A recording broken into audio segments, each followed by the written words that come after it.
Assalamualaikum warahmatullahi wabarakatuh. Perkenalkan, kami mahasiswa Pendidikan Biologi Angkatan 2021 Universitas Sriwijaya dari kelompok 4 Indralaya. Di sini kami akan mempresentasikan hasil diskusi kami mengenai katabolisme asam amino. Sebelum itu, perkenalkan saya Lutfi Medamayanti dengan NIM 0609 11 82 12 6008. Selanjutnya, saya, Nabila Alfifa Putri dengan NIM 0609 12 82 12 6017. Saya Irma Syahini Sapitri, NIM 0609 12 82 12 6038. Saya Muhammad Atila dengan NIM 0609 12 82 12 6026. Tujuan pembelajaran: mahasiswa menguasai fondasi saintifik pada materi katabolisme asam amino. katabolisme adalah reaksi pemecahan molekul kompleks menjadi molekul yang lebih sederhana dengan bantuan enzim. Salah satu molekul kompleks yang dapat diurai dalam reaksi katabolisme ini adalah asam amino. Manusia merupakan makhluk ureotelik, artinya dapat mengubah nitrogen asam amino menjadi urea yang tidak toksik dan mudah larut dalam air. Proses ini dapat dijumpai pada katabolisme asam amino. Berikut merupakan katabolisme asam amino dengan beberapa tahap.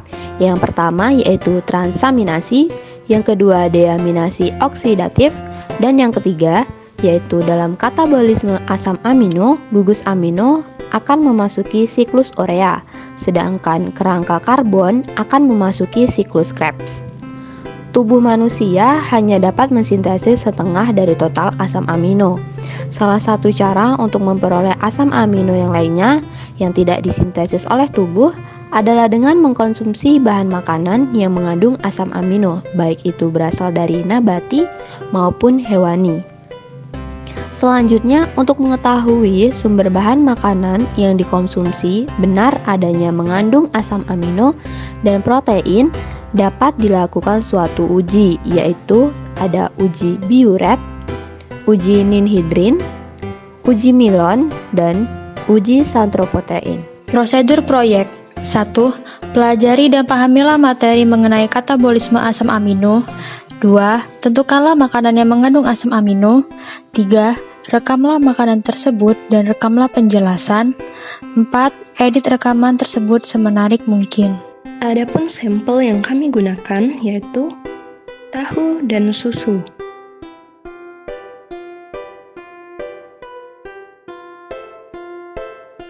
Salah satu sumber makanan yang mengandung protein adalah tahu. Menurut data dari Kementerian Kesehatan RI, dalam 100 gram tahu mengandung 10,9% protein. Menurut S. Purwowissastra, dalam tahu mengandung asam amino esensial seperti isoleucin, lisin, fenilalanin, dan valin.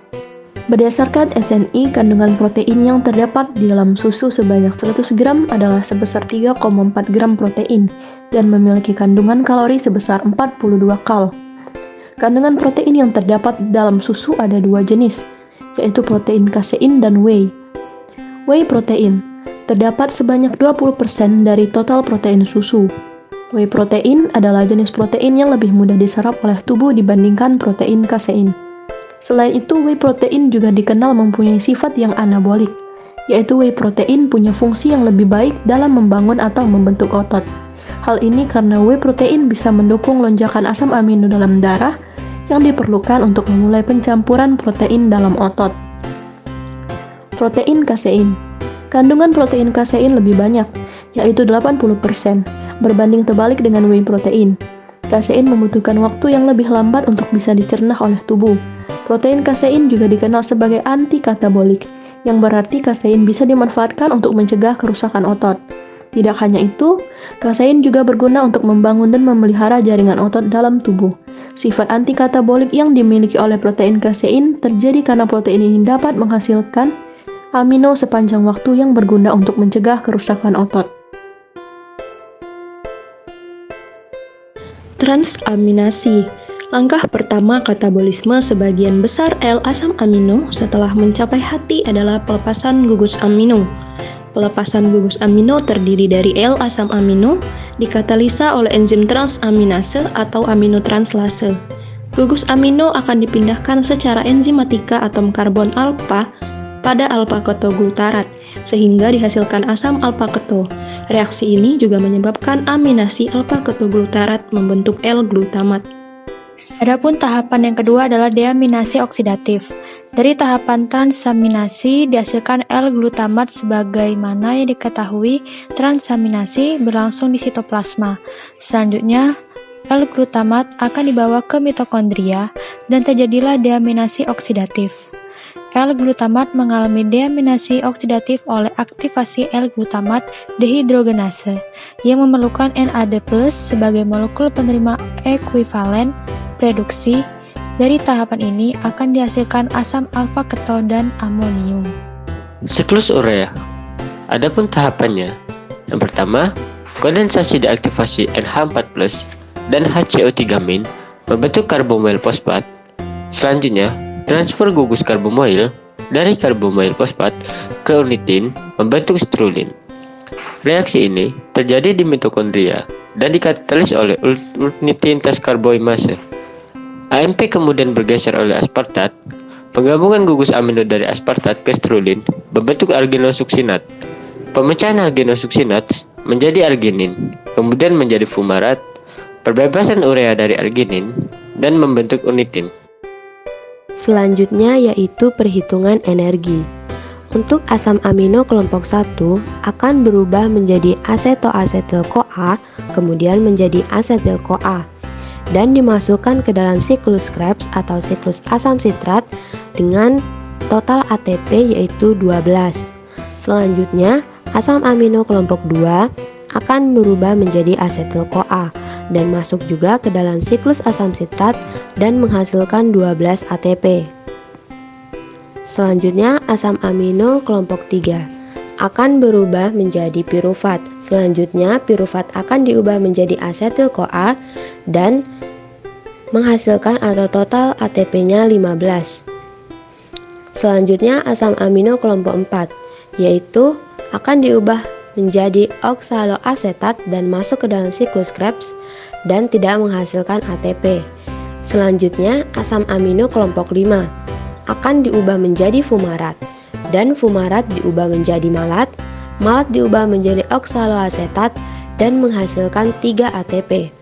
Asam amino kelompok 6 akan diubah menjadi suksinil-CoA.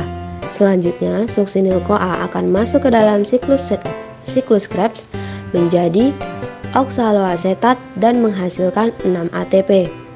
Selanjutnya, asam amino kelompok 7 akan diubah menjadi glutamat. Kemudian glutamat diubah menjadi alfa-ketoglutarat dan dimasukkan ke dalam siklus Krebs menjadi suksinil-CoA, sehingga akan diubah menjadi suksinat. Kemudian diubah menjadi fumarat dan menjadi malat. Selanjutnya menjadi oksaloasetat dan menghasilkan 9 ATP.